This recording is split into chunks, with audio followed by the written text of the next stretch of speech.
Ada peluang kerja, kerjalah.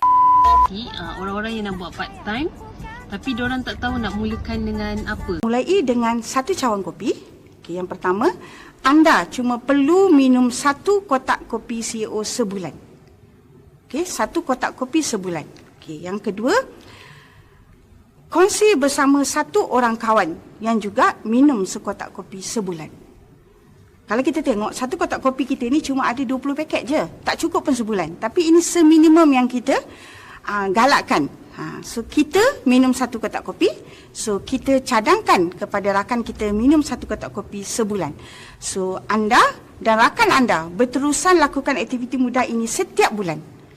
So, kita minum, kita share dengan kawan dan kita dan kawan kita pun lakukan aktiviti ini setiap bulan. So, selepas 1 tahun, anda boleh mencapai pendapatan lebih daripada 12,000 sebulan. Itulah plan Kopi CEO. Hanya bermula. So, selepas 1 tahun, anda boleh mencapai pendapatan RM12,280.42 kalau kita kira betul-betul setiap bulan.